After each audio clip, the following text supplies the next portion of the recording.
Hi guys, update lang po today. It's March 20 and today magsasign kami ng contract para dun sa apartment na nakuha namin. And originally, ang target talaga namin is before mag-end ang month ay magkaroon na kami ng long-term apartment na matutuluyan. So, thankfully, before matapos nga naman ng March, nakahanap kami. Hello, good morning. Hola! So, how did we find our long-term apartment here in Spain? We started back in the Philippines from the moment na na-approve yung visa namin. Actually, before pa na-approve yung visa namin, naghahanap-hanap na kami. Nagtitingin-tingin na kami online. Nanonood din kami ng mga YouTube videos, though medyo rare. Wala masyadong nagbablog tungkol sa paghahanap ng apartment. Well, maybe in Barcelona, in Madrid, but here in Oviedo, wala. So maybe this is the first. Yeah, back in the Philippines, naghahanap na kami. Nag-join nga kami ng FB groups. Yep. Naghanap kami online. Yeah, may mga apps and platforms kasi like Idealista, Fotocasa, Spot a Home. But mainly Idealista. Yun yung pinakasikat na real estate platform dito sa Spain.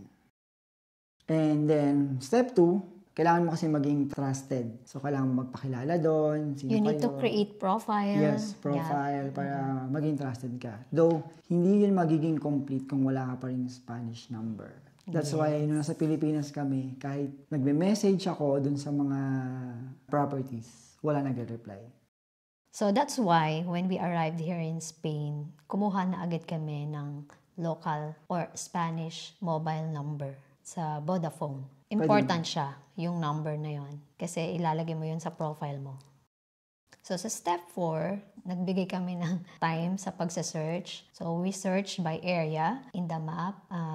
May mga filters din naman siya according sa price, sa kung ano yung mga preference mo, kung furnished ba siya or non-furnished. We added sa favorites namin yung mga properties na sa palagay namin, pasok dun sa preference namin. Kasi, dapat fully furnished. Kasi ayaw naman namin na bumili pa ng mga gamit, kama, closet, sofa, ganyan. Tapos, kung upper floor siya, dapat may lift. Kasi ang hirap mag-akyat naman ng mga gamit kung walang lift, di ba? Okay lang kung nasa second floor. Careful pala kayo, no? Dito sa Spain kasi, iba yung first floor sa second floor. Like, dito pag sinabi kasing first floor, technically, that's second floor here. Kaya titingnan nyo maigi kung may lift, kung condo yung i-rent nyo. Titingnan mo rin. I-check mo kung available ba yung lift or hindi. Kasi before, meron kaming nakita. Pero Airbnb naman to. Nasa penthouse siya. Tapos walang lift. Good luck sa pag-akyat. Aakitin mo yun. Ng mga luggage. Of course, kung doon ka kasi titira, isasaalang-alang mo yun dahil everyday, ganun yung gagawin mo. Medyo culture shock lang din dito. Maliliit pa lang yung elevator dito sa Spain. Mostly so far na nakita namin. Like, isang elevator siguro mga 4 person siguro. Kasya. Pero masikip yun. Wala kang dalang kahit ano na malalaking. Masikip yun para sa 4 na tao. Kung maluwag nga, I think 2 lang talaga yun. Yung ideally comfortable. Maluwag. Oo. Sa Idealista kasi, meron doon na pag nag-search ka by map, ipapakita niya lahat ng available or listing. Pag interesado ka, either ilagay mo sa favorites muna or pwede mo siya i-message diretso doon. Actually, i-click mo lang yung I'm interested. Meron lang diretsong message na yun doon sa either sa landlord or sa agency. Pero pwede ka rin mag-message ng sarili mo. Pwede ka mag-compose. Isang struggle doon, pag kinausap mo na sila. Like, by phone or tumawag sila sa'yo. Of course, in Spanish. Mind you, in Spain, specifically here in Oviedo, hindi talaga. I mean, parang bihirang-bihira. Mga 99% ng nandito talaga. Hindi talaga sila marunong magsalita ng English. Siguro nakakaintindi sila ng konti or meron silang konting kayang sabihin in English. So, yun yung struggle. Common dito na WhatsApp yung gamit for communication. At least doon, pwede mong i-translate or pag nag-message sila, ginagamit namin, Google Translate. So, kinakopy namin din Google Translate or pinipicture namin. Tapos, tinatranslate namin. So, medyo struggle talaga. Kaya kailangan mo rin matuto ng mga basic. Sa mga basic words. May mga tanong kami na nakalista na din. Naka-prepare na yung mga questions namin. Tapos, naka-ready na rin siya na naka-translate into Spanish. Para ready na. Babasahin mo na lang. Para naman, mag-effort din naman na magsalita ka in Spanish, di ba? Kasi hindi naman talaga dapat sila yung mag-adjust sa atin eh. Di ba? Tayo ang mag-adjust sa kanila. Step 6, we scheduled a viewing. Ang una nating viewing ay with agent. Yeah. Ang pangalan ng agent ay si Noria. Yes. Actually, nakakatuwa kasi parang ang expectation ko is mahirap talaga na makapag-schedule at baka mamaya suplado sila or something. Pero si Noria, napaka-patient niya sa amin. Tapos, napaka-welcoming niya. At nung nalaman pa nga niyang Filipino kami, natuwa siya.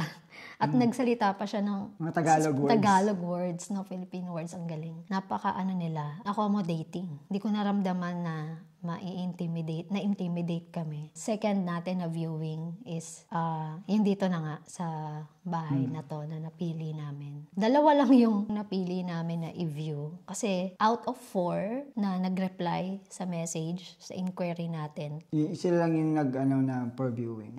Sila lang nag-invite for 4 out of 20 lang yung nag-reply. Then 2 out of those 4 yung na-view namin. Kasi siguro nakita nila na magka-problema sa communication. Kaya hindi na sila nag-reply or not sure. Nga pala sa Idealista, it's either makikipag-usap ka sa agent, real estate agent, or diretso sa landlord.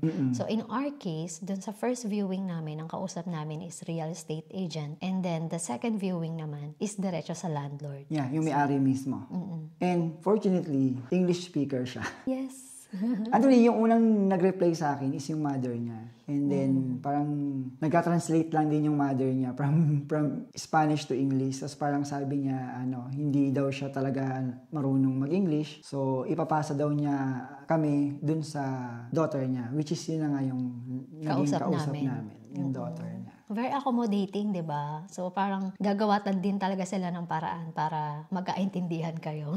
Until hindi ka satisfy siguro, diba, marami kang viewing, pwede kang mag-view ng marami until may magustuhan ka. No? In our case kasi, nagustuhan na namin tong pangalawa. And may target kasi kami na dapat within this month, makakuha na kami ng apartment kasi kailangan namin yung contract. Yes. And that contract, proof of address kasi. Will be needed kasi para ma-process na rin namin yung TIE namin. Parang yun yung magiging card namin dito as resident. So again, pag nakapili na kayo, decide kung ano yung napili nyo, kailangan mo ng kontakin. So yun yung ginawa namin, pinili na namin tong apartment na to. And then, si landlord nagpadala ng draft ng contract sa amin para ma-review. So, ito na yung time na pwede kang mag-clarify, pwede kang magtanong. Kasi yung contract dito, of course, in Spanish. Translate pa din namin yun via Google Translate in the internet. Effort per paragraph. Pwede mo naman itanong doon sa landlord, ano yung mga ganyan. On our case, nilagay din natin doon sa document yung questions natin. Yan, pwede yan. Tapos i-reply back mo sa kanila. Well, it's a good thing, nag-reply din naman agad yung landlord na nakuha namin. Via email and via WhatsApp. Bakit natin napili yung pangalawa versus dun sa una? Dun sa una, dun yun sa may Narangco area. Etong pangalawa, malapit lang din sa pinag-i-stayan namin ng Airbnb, which is near Huka area. So, yeah, medyo malaki yung difference niya pagdating sa price. Yung dun kasi sa una, 1 bedroom lang siya. Dito sa pangalawa, 3 bedroom siya. Pareho naman siyang fully furnished. Pero yung sa una ay nasa 3rd floor ba siya? Second floor? 3rd floor. Itong pangalawa, nasa ground floor kami. Kaluma yung design ng una, while here, medyo modern. Then, complete yung equipment niya. Traditional yung sa una kasi yung kitchen niya is enclosed. Common dito sa Spain na sarado, naka-separate na room din yung kitchen. Common yun lahat. Dito. Hindi siya open plan. Unlike nito. While here sa second, which is yung napili namin, open plan siya. So, andyan yung kitchen, andito yung dining, andun yung living area. So, yung bedroom and yung toilet and bath lang yung enclosed. 3 rooms, okay din naman kasi yung isa doon kami matutulog, yung isa office niya, yung isa office ko. Common din kasi dito, or I don't know if it's really a standard. Parang, nung nagme-message kasi ako, yung ibang nagre-reply doon ay sinasabi nila na yung pag 1 bedroom lang siya or pag walang bedroom, sinasabi nila na pang isang tao lang. So, ang standard dito, pag isa lang yung room, or ang tawag nila dito, habitasyon, accommodation, pag isa lang yun, pang isang tao lang.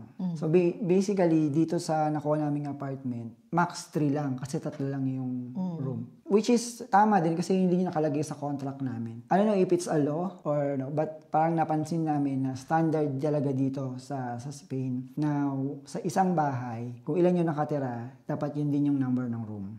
So regardless kung mag-asawa kayo or something, pero ganun yung treatment nila sa mga bahay dito. Important sa kanila yung comfort ng tumitira. Di pwedeng sa atin kasi sa Pilipinas, di ba? Bunk beds. Tapos may pull-out beds. Tapos may natutulog sa sofa. So hindi pwede. Parang hindi sa kanila pwede yung ganun. Okay na kayo, nagkasundo na kayo ng landlord nyo sa contract, pwede kayo mag-negotiate din naman. Like kami, trinay namin na pwede bang nakapangalan sa amin yung bills. Medyo mahirap daw yon kasi mahaba or mahirap yung process ng pagpapalit ng name sa bills. Okay na naman, okay din naman kami kahit hindi na. Madali silang kausap. Ang expectation namin, may hihirapan talaga kami na makakuha ng apartment. Pero itong mga nakakausap namin, ang bilis. Parang sila pa nga yung nag-suggest na lipat na agad kami. Ang bilis nila kausap, in fairness. Pag pumirma kayo ng contract, kailangan mabigay mo agad yung pera on the spot na nagbigay kayo ng contract. In cash. So, usually, meron tinatawag dito na piyansa. So, I think doon natin nakuha yung word ng piyansa sa Pilipinas. Pero dito, ang ibig sabihin nun, deposit. Deposit mo sa bahay na makukuha mo siya pag umalis ka na. So, parang ano yun para ingatan mo yung bahay, pag may mga nasira, ayun, pambayad ba?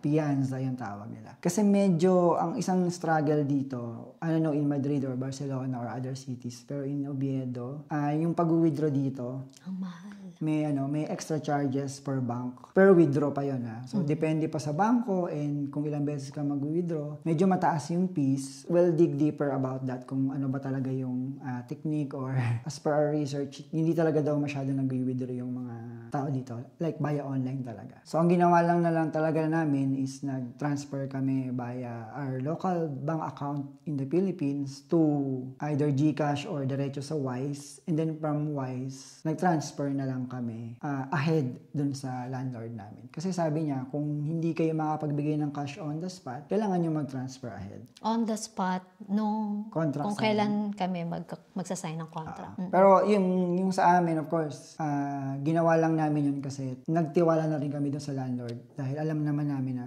trustworthy din siya. Kasi may company sila dito, tapos marami silang pinapaupahan. But of course, hindi yun advisable na magta-transfer ka advance dun sa landlord nyo nang wala kayong contract. Pero sa amin, ganun yung ginawa namin since alam naman namin na trusted yung landlord namin. Nag-sign na kami ng contract, nakuha na rin namin yung susi. Yeah. So, nandito na kami. Sa ngayon, medyo may pa kami. May ipapacheck pa yung heater, papa-inspect pa siya. So, may mga ganun ditong standard na parang kailangan siyang i-approve na okay na siya. Papacheck pa nila. Kasi yung apartment na to pala, bagong renovate. I think halos lahat ang nandito bago. Yan. Medyo may pintura pa nga siya. Wala pa rin yung internet. Pinakakabitan na siya ng internet. Inaantay na lang yung installation days. Yun lang yung mga kulang talaga dito before kami talaga fully makalipat. So that's our update today. Maraming salamat po and see you again on our next adventure. Hasta luego! Hasta luego!